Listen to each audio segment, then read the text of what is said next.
Triple attack से कोहराम मचा दिया है। नेतन्याहू को समझ नहीं आ रहा कि हिजबुल्लाह ने इजराइल के मिसाइल हेडक्वार्टर को कैसे आखिर उड़ा दिया।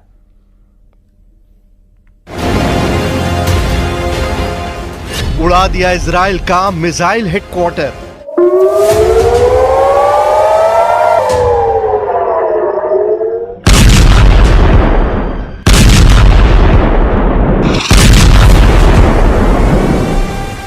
पिछले 72 घंटे में हिजबुल्लाह के हमलों ने साबित कर दिया है कि जंग के मैदान में हिजबुल्लाह लड़ाके इजरायली सेना पर बहुत भारी साबित हो रहे हैं। इजरायली सेना भले ही दावा करे कि उसने दक्षिणी लेबनान में हिजबुल्लाह की कमर तोड़कर रख दी है, लेकिन हकीकत में जमीन पर अब बाजी पलटती नजर आ रही है। ऐसा लग रहा है कि 11 महीने की जंग में हिजबुल्लाह ने पीएम नेतन्याहू और उनके कमांडरों के वॉर प्लान को डिकोड करके उसकी धज्जियां उड़ाना शुरू कर दी है। हिजबुल्लाह का सबसे ताजा हमला इजराइल के सफाद में हुआ, जहां आईडीएफ का एक गुप्त अड्डा मौजूद था। हिजबुल्लाह का दावा है कि उसने तिब्रियास झील के उत्तर पश्चिम में स्थित इजरायली सेना के मिसाइल हेडक्वार्टर को भयानक ड्रोन हमलों से तबाह और बर्बाद कर दिया है। आईडीएफ के गुप्त अड्डे पर धमाका, मार दिए इजरायली। हम आपको एनिमेशन के जरिए दिखाते हैं कि आखिर हिजबुल्लाह हमले पर क्या दावा कर रहा है। दावों के मुताबिक हिजबुल्लाह की ड्रोन यूनिट ने इजराइल के सफाद में मौजूद इजराइल के मिसाइल हेडक्वार्टर को तबाह कर डाला है। हिजबुल्लाह का दावा है कि इजराइल ने सफाद में एक गुप्त मिसाइल अड्डा बना रखा था, जिसमें हजारों की तादाद में मिसाइलें मौजूद थीं। हिजबुल्लाह ने सटीक और पक्की खुफिया जानकारी के आधार पर अचानक भीषण ड्रोन हमले किए हैं, जिसमें इजराइल के मिसाइल हेडक्वार्टर को पूरी तरह से उड़ा दिया गया है। इस हमले में कई इजरायली सैनिकों के मारे जाने की भी खबर आ रही है।